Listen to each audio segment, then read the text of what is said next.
Rise in terms of both ganking him with his low base stats and ganking for him with his instant cast CC. That's one thing that wasn't changed in the big Rise rework. Eve does good early damage. Kuzan does opt into the barrier though, so has the defensive option. It's quite maneuverable on Azir. How do you get around the fact that this is just a weaker laning matchup for Faker than we usually see when it comes to his picks? True, but that said, SK Telecom, they can afford to have the weaker laning phase when their late game power is extraordinary. Bang can play the janitor. When we see SK Telecom play Tristana in the past, they use Bang just as cleanup. I've seen Bang get pentakills on Tristana, but it's all just reset, reset, reset after the AoE comes through. Well, can they do it again, guys? We are going into Game 2, Jinair versus SKT.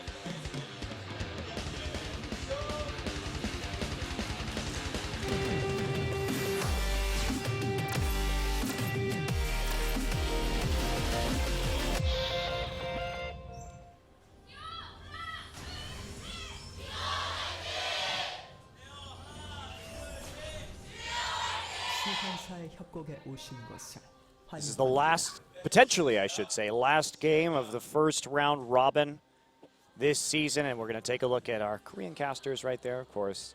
Caster Jun, Kim Dong-jun, and Cloud Templar. And now Jinair. They have a chance to take this to 3 games, certainly. They have a very good composition to do so, but should they lose, it will mean that SK Telecom has 2-0'd every other team in the top 6. And that is a level of dominance in this league that is, frankly, shocking. Only dropping a single game to Samsung and Anarchy. We see some damage trading. There's actually multiple members from SKT. Remember, Faker can still Rune Prison at any time. Uses the Rune Prison. Chaser opens up a lot of distance. They can commit double flash here. Does Bengi have the damage? The Qs come through. One more Q auto will do it. The auto attack comes through, and SKT get first blood. And that's the guy you want to shut down on Jinair. Bengi with the first blood advantage now. He can chase around Chaser in his own jungle if he wants to. With the extra gold, he's just going to go straight for the longsword. Chaser caught out early on the invade, and Faker doesn't even have to blow a summoner to get the Rune Prison. He does have to start W, but that's not going to be the worst thing in the universe. Certainly not. The way this draft changed with the last pick, Maokai, warps things. So we were talking about the fact that fast push with Rise top didn't really seem like it makes sense. If they go for the fast push and it ends up isolating mid, whether that was from a lane swap that obviously hasn't happened, or just trying to push down turrets quickly, if that just isolates Faker to farm, things are going to be great for SKT. Yeah. Kuzan just walked up right there. The W, not too much effect that's having. And I'm a bit surprised to see Wolf back on the support Kennen. Now, it's something that SKT did innovate, and we saw the Kennen Callisto lanes in a bunch of other regions after they got it. Bengi looking for a level 2 gank. He knows he has the damage right now. Faker still with 2 summoners. He's just going to go. Kuzan burning, burning, burning. Lower, lower, lower. Faker probably could have gotten that if he had flashed. Yeah, the flash trade was obviously what Kuzan was looking to opt into, but so risky when the burst damage and almost 100% chance of hitting the following Q in an auto attack. Yeah. Still, that risk pays off. Doesn't have to use a summoner and walks back to lane. Yeah, and he does have the cleanse too, so he probably could have gotten out of that, it's true. But, yeah, that's a nice little free farm there for Faker. Bengi now going for his blue buff after a jaunt through the mid lane. So much lane presence coming through from Ken and Tristana. Both these targets free auto someone and hit their spells. We're talking about stuns, we're talking about massive burst damage coming through from the explosive shot. Really have to be on your toes against Cannon's support because he just has so much more ranged auto attack presence compared to a lot. Che's going to take a nice burst of damage after opting into it with the dredge line. Yeah, and that's the scary thing, like you're saying. If that stun goes down, it really just loads up the damage on the explosive shot. I'm really liking the concept behind this lane. Very powerful, for sure. Man. Kuzan already on his back foot. Faker just wanting to get some wards down. Going for a nice walk. A little stroll in the river. He went on plenty of those in the previous game. What's he doing? He's going to cue this. Are they actually going to dive this? He's going to get seen. Of course, Rumble vulnerable, and the wave is there, but the ward also detecting Faker. It's a really good ward coming through. Very nice defensive ward. Chase is going to be called over. Faker's going to be backing. He probably has gold for that tier. Yeah. No, doesn't even have gold for the tier. That's awkward for Faker. Yeah, definitely not the best back timing. He's going to lose a few minions on the turret. As a result of that move, they wanted to shut down Trace, but Jinair with the smart ward there, thinking that they might dive Trace quickly in this game, and that's actually a very weird ward for Jinair to have, especially against Evelynn, because it's not even on any of their camps. So that basically says that they think that either Wolf or Faker was going to be in the jungle for that dive. Definitely not something you would expect if you're going to make that roam right now as Ryze. Yeah, if you, with Wolf in full display, expecting a Ryze to have lane control on an Azir with his lack of any sort of ranged wave push, especially until level 4 when he opts into putting into point into his E. Curious, but look, if there's one thing we can say about Trace, this guy is an excellent defensive laner. He very rarely dies during the laning phase. And once again, whether it's a smart adaptation or an on-the-fly call, we don't know, but worked out really well. Yeah, I'm just very surprised that that would be the choice made for a ward, but it definitely was smart and it definitely worked.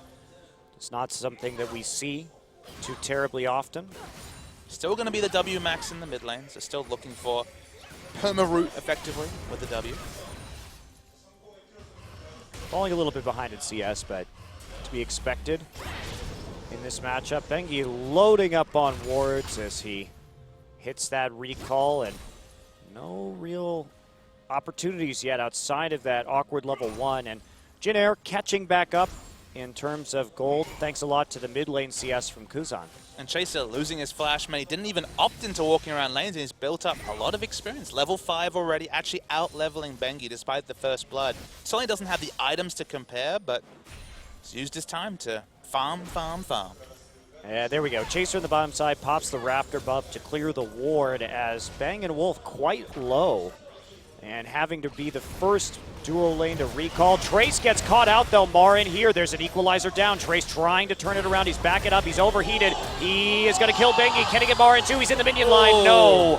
The passive proc from Marin keeps him alive, but that's going to mean Jinair gets a kill for a kill and a dragon, and there's nothing SKT can do. A really nice pathing from the jungler. Also, they had that wave pushed in. We noted the fact that Bang and Wolf were low on bottom. That's actually a big win in terms of a trade. 1-for-1 when there was 2 members, including the jungler used, and a free dragon for Jinair. And yeah, I mean, sure, Marin got the kill there, so they equalized in terms of that gold. He's going to lose some CS. Trace doesn't have a teleport, so he's going to slowly make his way back into the top side, but definitely a nice pickup for Jinair, looking more solid here in the early game. Faker has his tier now. Turning to lane, going to be going tier Catalyst as expected. Ryze, of course, that big 2 to 3 item power spike once he gets the stacks up. Tier was delayed. I would have much preferred to have it around the 4.5, 5 minute mark, but it's more of a 7-minute tier, so that stacking just will be a little bit delayed. Of course, delay is the Saracen Embrace and always scaling a couple of minutes. Will that be a big factor? I guess if the second dragon goes down for Jinair, maybe we'll be talking about yes, but still around 25 to 30 minutes, Ryze will be pretty superpowered. Yes, he will. SKT, though, Ryze, not the best engager. Fortunate that he doesn't have to have TP, so he can take Ghost here to help out SK Telecom's engage. That's a major factor. But Bengi has to hit those flanks so that Wolf can follow up with a flash slicing Maelstrom, and then the chase will be very good. Bengi's here again, has Agony's Embrace, spotted by a nice pink ward. Trace often pink wards these lane brushes, even if he's not against an Evelynn. Just for exclusive knowledge, has the equalizer up again, just came up as Bengi was moving between the second and third brush. Oh, this could be good. He doesn't know, Bengi doesn't know that Chaser's there. He sees another pink ward. There's an there's explosive cast. Bengi's knocked into the wall. There's not enough follow-up damage, though. 2 ults used, but you can see how heavily Jinair is trying to play around this Maokai and this Rumble in the top lane. Marin a little bit overextended. Marin has flash. He's going to have to use it, yes. Ends up being a flash-for-flash trade as Chaser uses flash to try and get the angle on Evelynn. Free farm wars in the mid lane. Even though it's a slight CS advantage for Kuzan, you're still going to take that if you're Ryze. Bang now having a bit of trouble here in bottom with Wolf. Captain Jack has accrued quite a CS advantage. It'll be It'll be turned around just a tad by this large wave that breaks on the Tier 1 turret, but look at the chip damage that Jinair is getting already. Chipping out bottom, chipping out mid very effectively. And when the ganks have come in topside, they haven't worked. The pink wards are there, and they're being defended really well by Jinair. Without any extra lane pressure, Bang & Wolf have never had the free time with the enemy turret that they're looking for. Of course, throw down that explosive shot, rapid fire on your exploding turrets with Kennen's ranged auto attack. But defensively, Kennen pre-level 6 doesn't really offer very much for his carriers. Jinair have rotated so many members around Marin. And Marin, a bit toast right now, pops the ultimate. Trace comes out of the turret. No equalizer available, remember. Kuzan going to use the ultimate right there, but actually has to flash back out. Awkward, and Faker now ghosting up in top. He's stacked up. Chaser going to be the first target. There's just Rune Prison spam, and there is death for Chaser as SK Telecom turns around the gank. Not enough in terms of ultimates in top lane to commit to that. Kuzan's, I'm not sure what happened with Kuzan's ultimate right there because it didn't push Marin away. We'll have to see a replay. You can, of course, Twisted Advance through such, so maybe that was just a skillful play. Trace layers down the equalizer, looking for the turret dive onto him. Faker actually just following through. Flash, there's a Rune Prison, there is a dead Trace. He keeps on going. There's Q. And the double kill for Faker. Already with a beautiful dive. Bang has to flash out of a hook, but that is not going to be a favorable trade for Jinair. And we talked about Kuzan. He likes to roam. He likes to make these plays, but there simply wasn't enough damage to take down Maokai. And while top lane Rise is eminently kiteable with the Ghost, he was just able to hit those extra spell rotations, get that last Rune Prison in, and make a massive play. Now Trace is teleported in. Smart. He knows Bengi's in the area. Can Bengi get away? Bengi on a secret mission, trying to escape. They find him. He is dead to rights here. Maybe he can suicide into a turret. They want to give this kill to Trace, and there is the Chilling Smite, but they're, He hasn't actually taken any damage at all. This is very awkward. No, he got hit by a Chilling Smite. That's true. But he still, I thought he did. No, he Chilling Smited the Gragas. Didn't take any damage at all, and hence the awkward nature of his death. That was a teleport burn for that.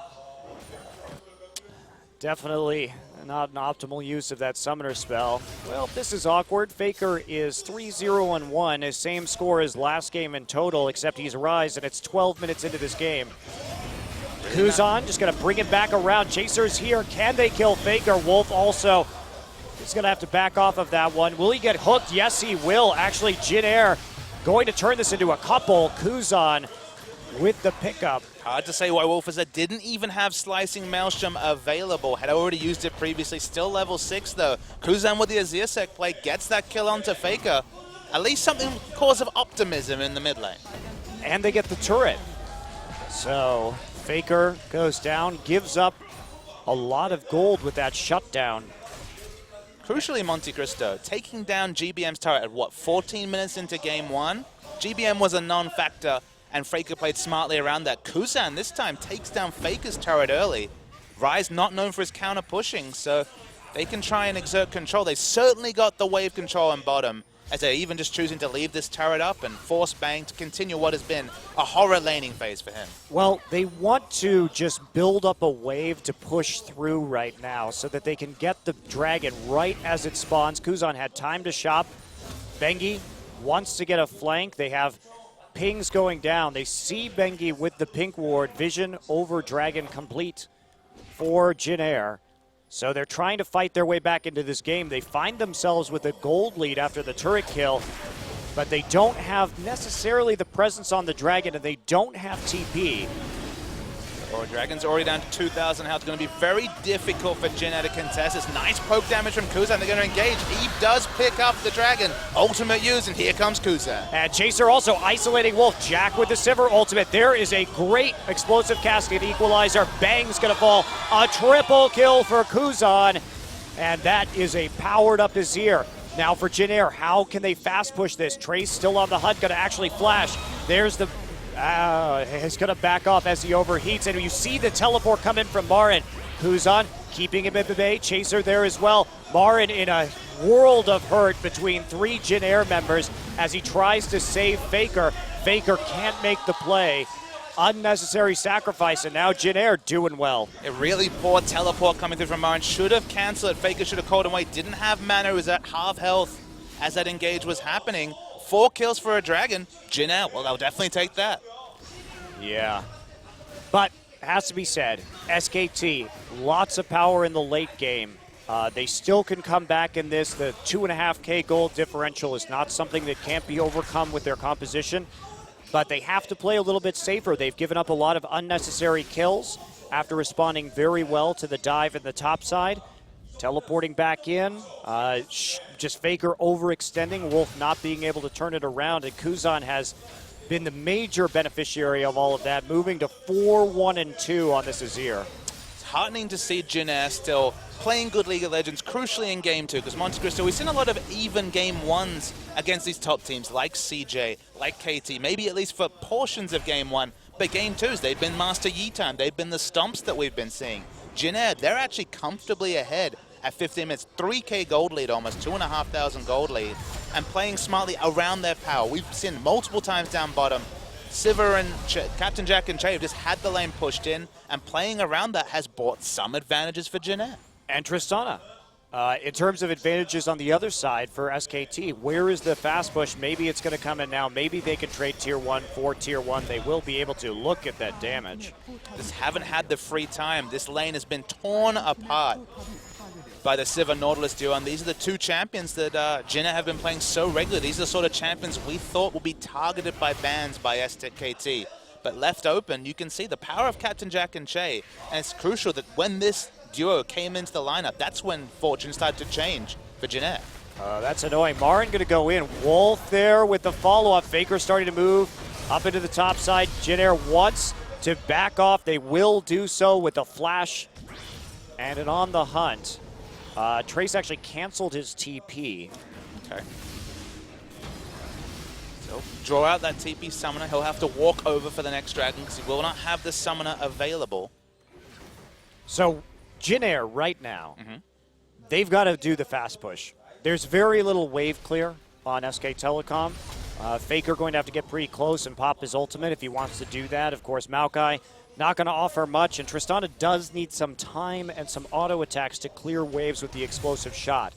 So when you have this Azir and the Sivir, and you could just clear minion waves faster, it's time to set up on these Tier 2s. It's time to get the Azir passive turret behind you and really, really commit to pressure and try and snowball off of the towers when you already have a gold lead. Having the outer ring of turrets down does require some minion waves to be prepped to try and cause some global minion pressure, so that's what we're probably going to be seeing from Captain Jack in the bottom lane.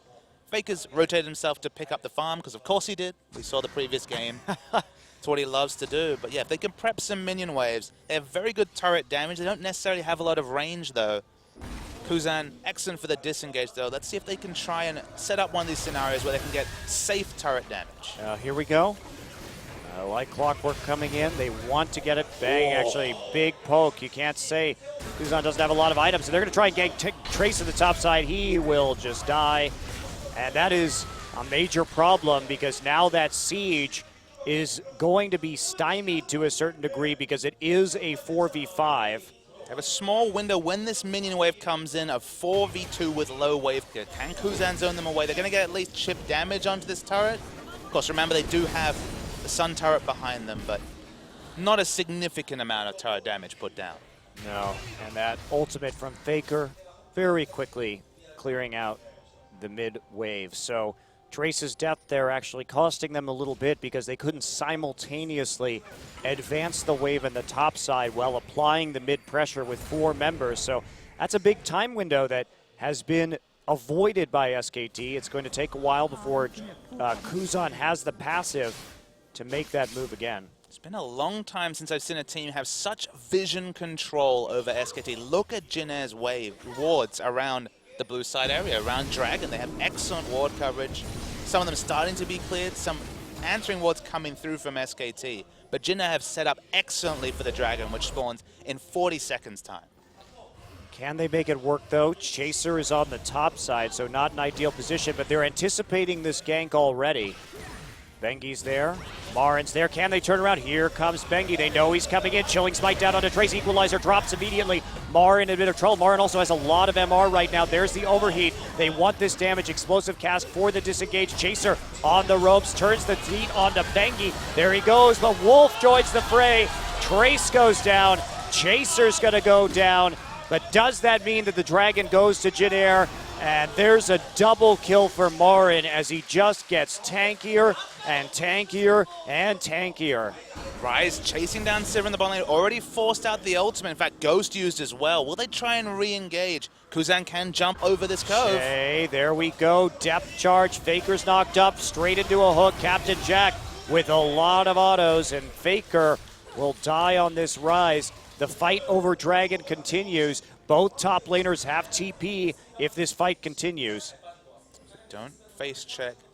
The Tristano has to walk away, so should be able to clear out this pink ward. The chip damage onto Bang is immense from Kuzan. Even though he's not in Abyssal Scepter range, he's taking so much damage. And he doesn't have that sustain yet, just the Doran's Blade to get it back. So Jinair takes position on the Dragon. They're going to take number 2 here in what is turning out to be an extremely close game.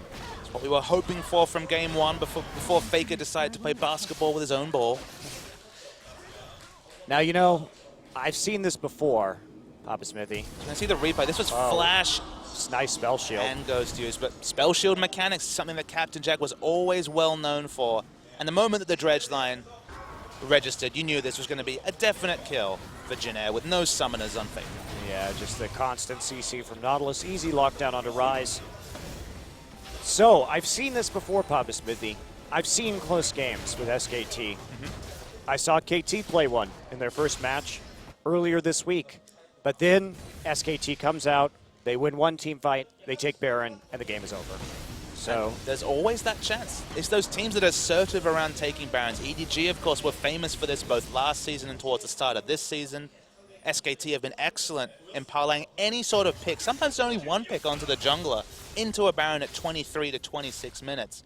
That risk always exists, but the item timings from Jinair are good. Specifically Kuzan, we wondered, how would he perform in a high-pressured environment after watching one of his fellow mid-lane rookies in Edge really suffer in Series 1? 4-1 and 3, certainly not overawed in mid. yeah, well, Bengi gonna find Chaser here as some deep wards are placed by Jinair. They can't clear the pink though. Trace playing very far back, trying to get that farm up. He's had a rough time this game, has had to go just for a full Magic Pen build because of Marin's early cowl, which actually, that early cowl has turned around a lot with Chaser and Rumble on the Gragas, or the Gragas and Rumble tag teaming on these ganks, and now we see this again. Teleport's coming in actually behind. No, cancelled by the Maokai. Okay, that's teleport cancelled by both top lanes. Yeah, good reaction though. Trying to fall back to that turret. So the pressure will continue. This is Jinair's chance to shine. They need a larger gold lead to combat SK Telecom in the late game, that is for sure. The efficiency of the voice stuff is actually looking wonderful given that Locket, multiple magic resist, I believe it's both a Negatron cloak on Faker and magic resist stacking on Marin is actually a very good item. Bengi's caught trying to do some sort of flash. flank. And he's overheated. That Agony's Embrace has to be used. That is a key engage tool missing now from SKT. Yeah, Bang tried to walk up and use the ultimate to maybe save the Agony's Embrace. Okay, the Sun turret runs out. Crucial that Equalizer is still available for Jinair. I wish we had seen this Jinair last game, Papa Smithy. The one that we know is measured, has good shot calling, that doesn't have to rely on these wacky picks, because when we see them play meta, they're so good. Chase's champion pool, I guess, is the only thing to consider. He needed to pick an early pressure jungler, didn't want to go for the Lee Sin that seemed to be begging. Went for the Rengar and just all went sideways from there. Marin's really scrapping aggressively. This is prime area for an equalizer. And Marin just doesn't have the armor yet to make those kind of plays onto Captain Jack. But why? They're fighting in prime equalizer territory. They know that cooldown's up. Do they really need to be scrapping for the red buff in what is a close-knit game? Yeah, absolutely not, especially when they didn't have the vision there. Che was the one who actually managed to get the red buff in the end, but that denial definitely not worth it. They're going to lose a tier 2. 100%. Che can just walk up and tank it. Of course, the turret damage is good, if a bit riskier from 500 range from Captain Jack. Can't also turn this into another objective, but certainly in the ascendancy in game 2, even at 24 minutes, are Jinair Greenwings. Yeah, they have that edge for the moment. They're playing well in the lanes. SK Telecom needs to find a way back into this game. They got some nice shutdown on a Trace in the top lane, but because he's on that Rumble, he still remains relevant even with very few items, and the fact that he's fallen behind in farm. The power spikes are about to hit for Rise. He just hits 10-stack Rod of Ages. Actually, Seraph completes as well, so 24 minutes suddenly gains a massive burst of power, both in terms of durability and just damage with the AP scaling from the Rod of Ages. Yeah, and his counterpart, Kuzan, still working on the pieces of the death cap here. Not opting into a Zonia, so maybe less Azir-sec players, but certainly going to be doing crazy damage. And we've already seen a couple of Sand Soldier autos to Bang, and he's zoned out of a fight. And Bang's Tristana has not been quite as impressive as I had hoped it would be in terms of providing pressure on the map. I've got to say, Tristana as a pick, up there with Echo, and on paper offering so much. You can even see as an analyst the win conditions where it would do so well, but when it comes to actually translating into champions victories, few and far between. Yeah, it's not been particularly effective in practice as we would have thought in theory. That is true. Okay, so SKT gonna, oh, goodbye, Trace. It's a pick and it's 26 minutes. Will they try and take the Baron? Because there's still a lot of power left and the teleport available for Trace in 30 seconds. I don't think so. I think you just are happy with the advantage you got right there. The fact that you have delayed so much in this game. You probably haven't delayed that Dragon right now, but maybe you can pick up a TP for it, and you're going to be able to push the side waves back out and put more pressure onto Jinair. So, very important kill there. Trace face checking, and SKT sitting in that vision hole right in front of that Baron, making use of the surprise gank from the Black. Faker goes back. He's going to upgrade the Distortion enchantment next. Ghost Flash going to be available that much more often. Crucially, doesn't have his Flash for another 4 minutes, so he's going to be catchable, but with all his durability, implied and otherwise, with both his passive and his Seraph's Embrace, still massively powerful. So, blue buff right before the fight for Faker. Unless it gets stolen away, which it will not. Faker using that shield to tank out the damage. Grab to Jinair. Will be the third Dragon if they could pick it up. We're waiting for Marin to go for his home guard teleport. Does he have a suitable ward? He does, just behind Trace. They see it coming in, though. Jinair disengages. They turn onto Marin immediately. There is a whole horde of Sand Soldiers. Wolf with the secondary engage. Marin goes down, though. Now we see a lot of damage going onto Wolf. However, Bengi sneaks in and takes the Dragon. Will this cost them a Baron, though? Jinair turns onto that objective next. That's definitely the most straightforward objective for them to pick up. Remember, there's a lot of damage still available, and of course the Agony's Embrace. Pink ward being cleared, or not cleared? No, is cleared. Changes aggro between the two. This is risky. Marin doesn't have teleport, so it will be a true 3v5. It would be. There's Bengi, gets chunked out by the Sand Soldiers. Deftly moved there by Kuzan. Kuzan, Trace comes through. Bengi has to retreat. That's going to be enough. Faker's going to have to be a hero here if he wants to stop this, and he decides, I might as well be a hero another time. So SKT made the smart move to just rush down the Dragon, knowing that they would pay for it with a single kill, but the second kill opened up an easy Baron attempt from Jinair. Smart move from Trace, using the Flash to completely chase away Evelyn, who was only in Flash Smite, then die in the AoE range.